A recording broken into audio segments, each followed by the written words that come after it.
Então, galera, é o seguinte, Ray Tracing é basicamente a tecnologia que os renderizadores usam para conseguir simular a realidade.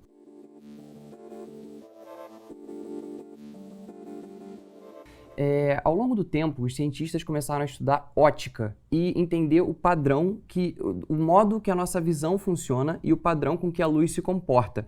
Onde basicamente a gente tem um fóton que viaja da fonte de emissão, pode ser o sol ou uma lâmpada ou qualquer coisa assim, e ele vai quicar no objeto, ele vai bater em qualquer objeto que obstrua ele e vai ir para outra superfície. Esse raio, quando ele chega finalmente no seu olho, depois de rebater em vários lugares, ele vai bater no fundo da sua retina e vai fazer um pontinho de imagem. Quando você tem muitos desses raios convergindo, você tem basicamente um modelo do que acontece com o seu olho ou uma câmera, que é basicamente a convergência de muitos desses pontos.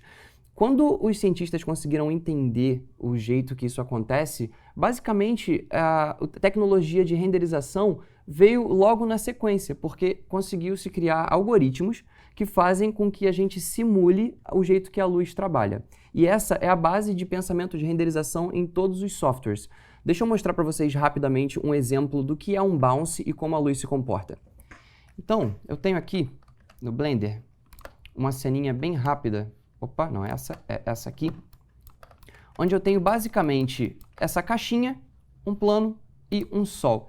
Isso aqui é só para você entender o conceito do bounce. Porque se você olhar aqui esse sol, essa linha mostra que a luz está entrando por esse buraquinho que está aqui nessa caixa e batendo aqui na parede. Por que está escuro assim? Isso tem apenas um bounce, ou seja, a luz vem, atinge o objeto e para ali. Ela não continuou quicando aqui dentro.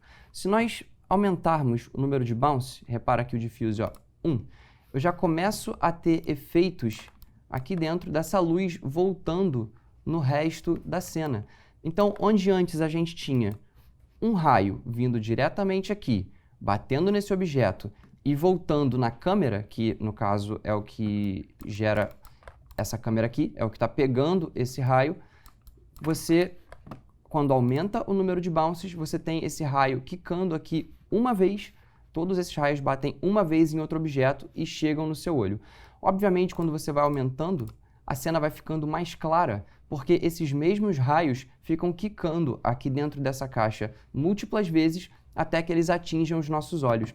Esse parece ser um conceito muito simples, mas ele é fundamental para entender que depois você vai alterar esse número de bounces aqui de modo que você otimize e não tenha bounces desnecessariamente muito altos por partes. Então você pode ter diffuse, glossy, isso tudo a gente vai ver um pouquinho depois sobre o que cada um desses aqui faz. Mas o mais importante é você entender que o pensamento é esse. Os raios vão ser disparados da luz, vão quicar na cena até que eles quiquem e converjam na câmera e gerem a imagem que a gente está procurando. Agora que a gente já tem a compreensão de como os bounces e Ray Tracing funciona, vamos dar uma olhadinha nos tipos de luzes e como elas funcionam, e a gente vai poder ver também como elas se relacionam com as luzes do mundo real.